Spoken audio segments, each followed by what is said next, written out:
बिस्मिल्लाहिर्रहमानिर्रहीम। Dear student, अस्सलाम वालेकुम। मैं professor doctor Mohammad Isaac,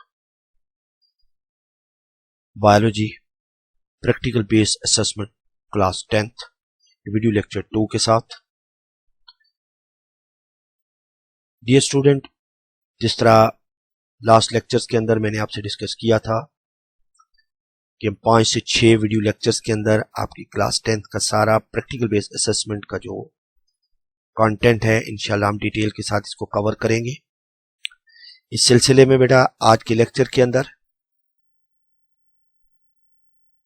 enzymes हमारी बॉडी के बायोलॉजिकल कैटालिस्ट हैं और एंजाइम्स जिस तरह भी बात की थी, they are the globular proteins और enzymes are very sensitive to temperature and pH. अगर एंजाइम एक खास टेम्परेचर पे काम करते हैं, वो टेम्परेचर जिस पे एंजाइम की एक्टिविटी मैक्सिमम होती है उसे हम ऑप्टिमम टेम्परेचर कहते हैं। जब भी टेम्परेचर ऑप्टिमम टेम्परेचर से कम हो तब भी एंजाइम की एक्टिविटी कम हो जाती है, और अगर ऑप्टिमम टेम्परेचर से ज्यादा हो जाए टेम्परेचर तो एंजाइम डिस्ट्रॉय हो जाते हैं, उसको हम डीनेचरेशन कहते हैं। सिमिलरली हर एंजाइम एक स्पेसिफिक पीएच वैल्यू पे काम करता है। पहले हम टेम्परेचर के लिहाज से देखते हैं। हम 3 टेस्ट ट्यूब लेते हैं जिनको 3 डिफरेंट टेम्परेचर्स के ऊपर रखते हैं, 20 degree Celsius, 37 degree Celsius and 60 degree Celsius. हम तीनों टेस्ट ट्यूब के अंदर स्टार्च सॉल्यूशन डालते हैं और एमाइलेज एंजाइम डाल देते हैं, और एक खास टाइम पीरियड के बाद जब हम इनको ऑब्जर्व किया, हमारे टेस्ट ट्यूब से सॉल्यूशन निकाल के हमने प्लेट्स के अंदर डाला जिनके अंदर स्मॉल वेल बने होते हैं, और फिर उसको आयोडीन टेस्ट किया। उसके ऊपर आयोडीन डाली तो जो आपको पता है, हम अभी डिस्कस करके आए हैं कि आयोडीन जब स्टार्च के साथ मिलती है तो ब्लू कलरेशन देती है, और एमाइलेज स्टार्च डाइजेस्टिंग एंजाइम है। अब हम देखते हैं कि डिफरेंट टेम्परेचर के ऊपर एंजाइम एमाइलेज ने स्टार्च को कितना डाइजेस्ट किया है। अगर आप देखें तो जो 20 डिग्री सेल्सियस पे टेस्ट ट्यूब रखी गई थी, इसके अंदर देखें ज्यादातर हिस्से में स्टार्च प्रेजेंट है। ब्लू कलरेशन का मतलब है आयोडीन के साथ ब्लू कलर बन गया है, विच मीन स्टार्च प्रेजेंट है, और यहां पे जहां कलर चेंज हो गया, येलोइश हो गया, यहां स्टार्च खत्म हो गया है। अब इसको कंपेयर करें 37 डिग्री सेंटीग्रेड पे जो टेस्ट ट्यूब मौजूद थी उसमें ऑलमोस्ट स्टार्च सारा डाइजेस्ट हो गया है, इवन उसके 1/3 टाइम के अंदर, 3 मिनट्स के अंदर ही।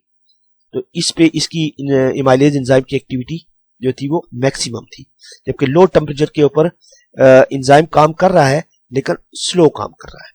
जबकि 60 डिग्री सेल्सियस के ऊपर जो टेस्ट ट्यूब रखी गई थी उसमें कोई स्टार्च की डाइजेशन नहीं हुई। क्यों डाइजेशन नहीं हुई? क्योंकि हाई टेम्परेचर के ऊपर एमाइलेज एंजाइम डीनेचर हो गया है। सिमिलरली अगर आप पीएच का देखें तो पीएच के ऊपर मैक्सिमम एंजाइम एक्टिविटी जो ऑप्टिमम पीएच पे होती है, बहुत ज्यादा एसिडिक या अल्कलाइन के ऊपर एंजाइम की एक्टिविटी वो मुतासर हो जाती है।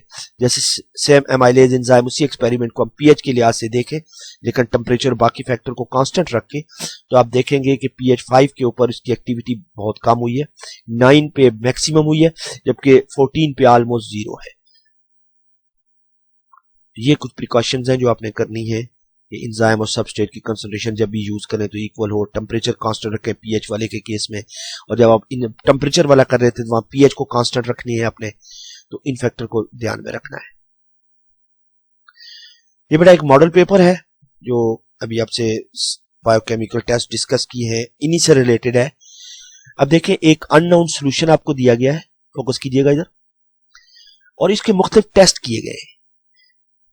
मोलिश टेस्ट किया गया है, ये कार्बोहाइड्रेट का टेस्ट है जो पॉजिटिव है, विच मीन ये किसी कार्बोहाइड्रेट का सॉल्यूशन है।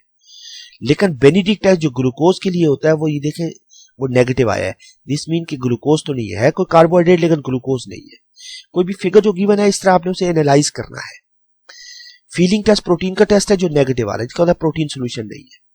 लेकिन आयोडीन टेस्ट पॉजिटिव है, ये शो कर रहा है कि ये कोई पॉलीसैकेराइड है।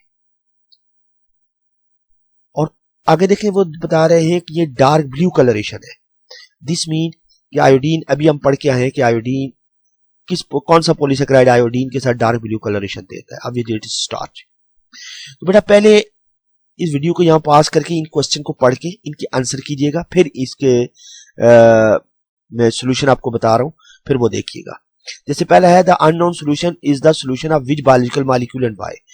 देखें आपने गौर से इसको पढ़ना है। तो मैंने कल भी आपसे कहा था पिछली क्लास वीडियो लेक्चर 1 के अंदर भी, कि आपने क्वेश्चन को अंडरस्टैंड करना है कि क्या पूछा जा रहा है, उसके लिहाज से आपने आंसर देना है।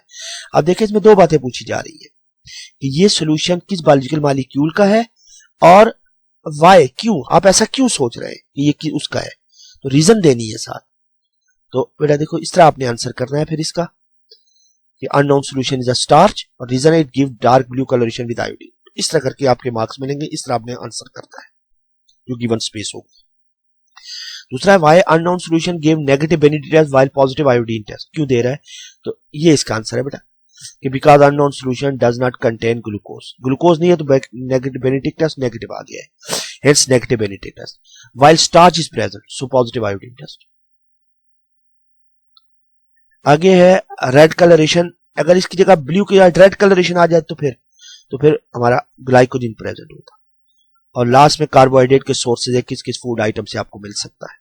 तो इस तरह बेटा एक मैंने आपको मॉडल पेपर के अंदर सेक्शन ए का एक क्वेश्चन बताया है अभी कि किस तरह आपको पेपर में सवाल पूछे जाएंगे। गिवन डायग्राम होगी और उससे रिलेटेड आपको 6 मार्क के क्वेश्चन सेक्शन ए में इस तरह से होंगे। इस तरह का एक और क्वेश्चन भी होगा। सेक्शन ए में 2 क्वेश्चन होंगे और सेक्शन बी में भी 2 होंगे।